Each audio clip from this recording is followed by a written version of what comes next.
Olá, minhas queridas irmãs, meus queridos irmãos.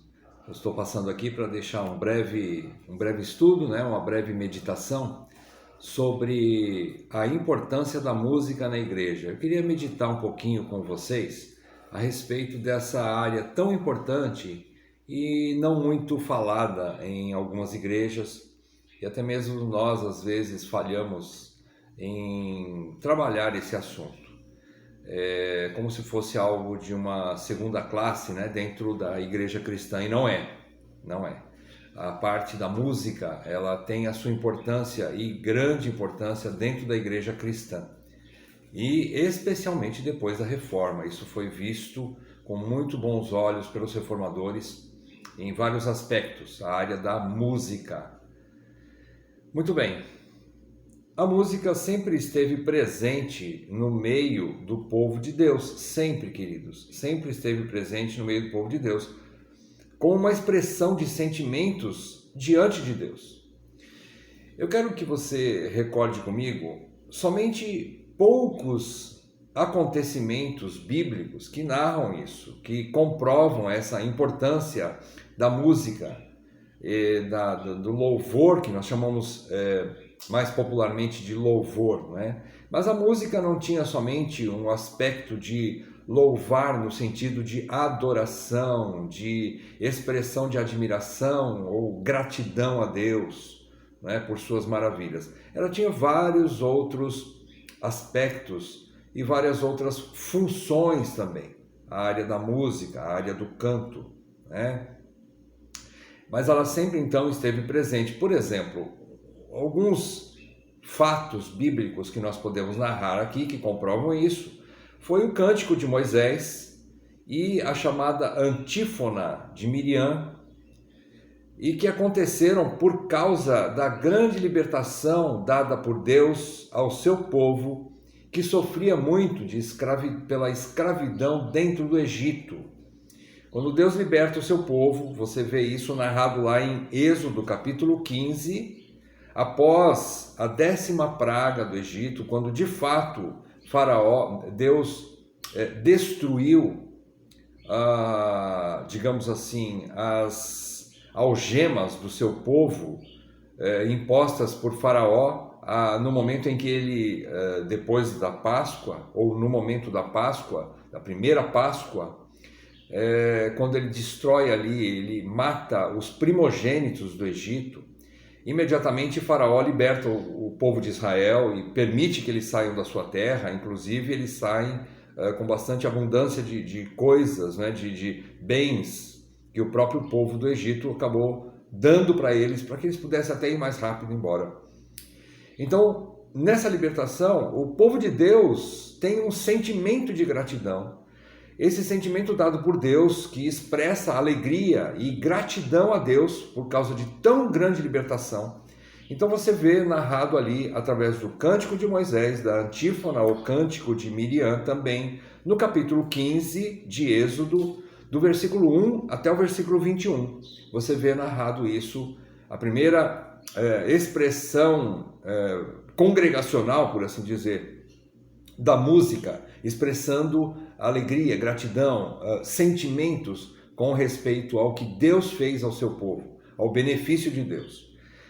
Depois você pode ver também, já pulando lá para o Novo Testamento, eu não vou pegar muitos textos, mas haveria muitos para a gente poder discutir aqui, mas você vê a própria canção de Maria, ao ser abençoada, quando ela recebe o comunicado de Deus, ou a bênção de Deus, que ela seria então a mãe do Salvador, a mãe do Redentor, Jesus Cristo. Depois da visita que ela faz à sua prima Isabel, ela canta, ela expressa em gratidão, em admiração a Deus, pela maneira com que Deus graciosamente atendeu a miséria do seu povo, atendeu às necessidades do seu povo, e ela expressa isso. Ela diz que os poderosos serão abatidos, mas os humildes serão exaltados, e assim ela expressa com gratidão que Deus olhou para a humildade, para a pequenez da sua serva, e ela então expressa isso em música, em forma de cântico, não é? Maria, então, é a nossa nosso segundo fato aqui narrado, que você vê isso lá em Lucas, em outros evangelhos também. Eu menciono Lucas, capítulo 1, versículos 46 até os 55. Você então vê ali o cântico de Maria, a canção de Maria, em gratidão a Deus, por receber a bênção de ser a mãe do Redentor, a mãe física de Jesus Cristo, não é? Você percebe também a música presente num dos momentos mais contundentes, como é que eu poderia dizer, um dos momentos importantes, mas no sentido de ser um período, um momento de tensão, por assim dizer, na vida do nosso próprio Redentor, junto com os seus discípulos, quando ele então, na última ceia, ele, após a ceia, ele faz ele dá aquela ordem, aquela ordenança de que nós deveríamos então cear ou tomar o pão, comer o pão e beber o cálice, fazendo isso em memória dele, até que ele volte. Então ali você pode ver em vários evangelhos também, mas eu pego aqui, por exemplo, Mateus 26, no versículo 30. Após a instituição da ceia, o Senhor Jesus então canta um cântico junto com os seus discípulos.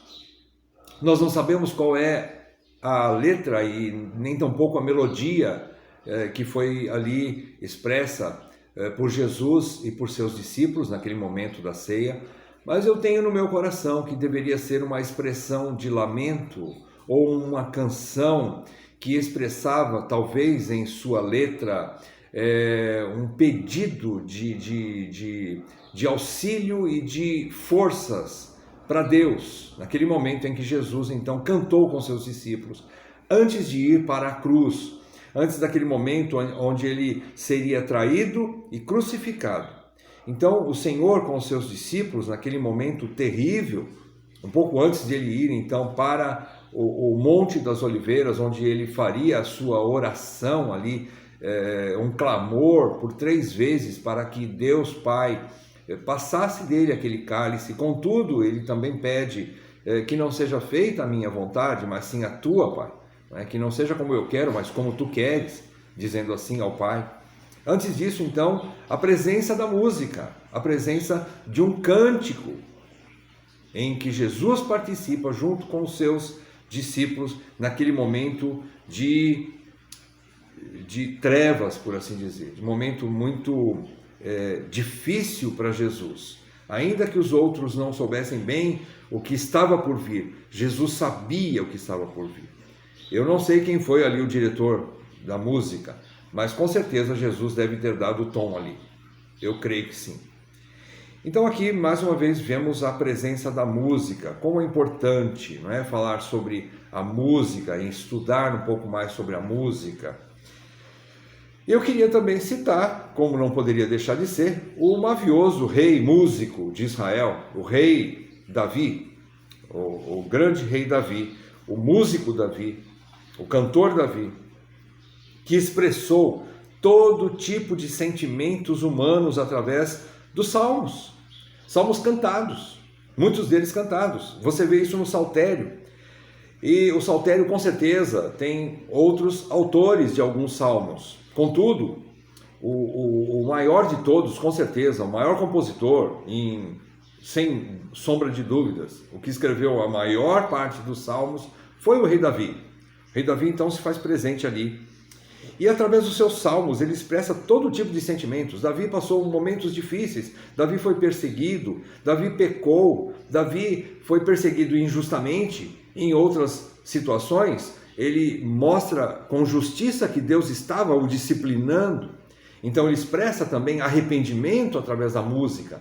Ele expressa gratidão pela derrota dos seus inimigos, pela vitória que obteve sobre inimigos. Ele mostra decepção de coração com respeito aos seus amigos tão próximos que o traíram. Ele expressa então todo tipo de sentimentos, medos, pavores. Também mostra alegria extrema alegria em momentos onde Deus dava vitória, dava folga para o seu povo e para o rei. Então, veja, no saltério você encontra, através da música, uma expressão de todo tipo de sentimento. Alguns dizem, como Charles Spurgeon diz, que o saltério talvez é o livro mais consultado pelos cristãos já maduros, que passaram todo tipo de sofrimentos, tem marcas de sofrimentos ao longo da vida. E então, o livro dos Salmos é um livro de cânticos onde a gente encontra todo tipo de sentimento expresso ali, né? Então, não só questão da letra, mas também nós sabemos que todos eles deveriam ser cantados. Inclusive, o final do próprio saltério, os últimos salmos, há uma convocação ali para que se cantasse e tocasse bem, tangessem bem os seus instrumentos. Isso os salmistas dizendo para os músicos, o próprio Davi mostrando vários tipos de instrumentos musicais que deveriam ser ali utilizados e tangidos com maestria, né, com precisão pelos músicos. Então aqui a música se faz presente. Davi também tem instruções para o culto. Davi, o grande músico, o grande diretor de música da Bíblia, a gente poderia dizer isso, ele dá instruções para o culto, e dentro dessas instruções para o culto, antes da sua partida, ele não só instrui Salomão para a construção do templo, mas ele instrui também, e ele coloca em ordem as pessoas que serviriam, não só como sacerdotes ou como escribas, né?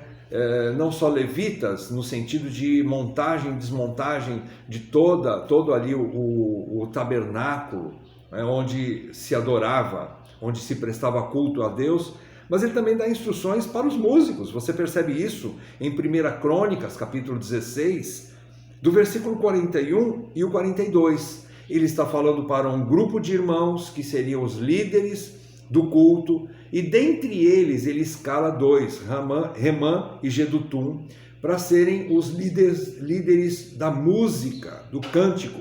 E isso ele conclui e dá mais detalhes no capítulo 25 inteirinho, capítulo 25 de 1 Crônicas. Estude para você ver. Davi dá então instruções, e ali ele também faz como é que eu posso dizer assim, uma escala, não é? De quem deveria, o primeiro grupo, o segundo grupo, o terceiro grupo, quem seriam os cantores, quem seriam os músicos, tudo bem dirigido, organizado, tudo bem administrado por Davi e pelos homens que ficariam com a incumbência, não é, de liderar o louvor, a música congregacional. Então vejam, queridos, como isso é importante, né? Como a música na igreja é importante. E eu queria que você, inclusive, abrisse comigo agora a palavra de Deus. Eu quero estudar com você o texto de Efésios capítulo 5, versículos 18 a 21.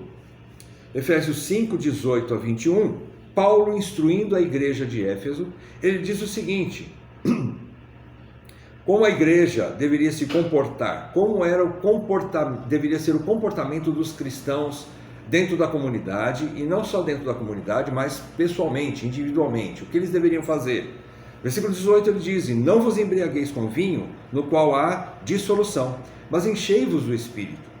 E então, uma vez cheios do Espírito, ele diz então qual seria a consequência de estarem cheios do Espírito. Versículo 19: falando entre vós com salmos, entoando e louvando de coração ao Senhor, com hinos e cânticos espirituais, dando sempre graças por tudo ao nosso Deus e Pai, em nome do nosso Senhor Jesus Cristo, sujeitando-vos uns aos outros no temor de Cristo.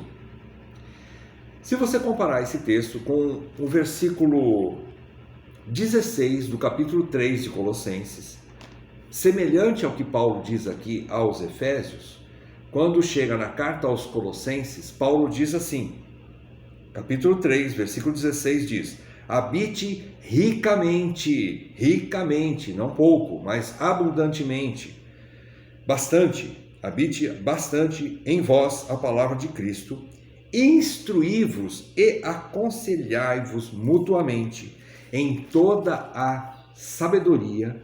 Agora preste atenção.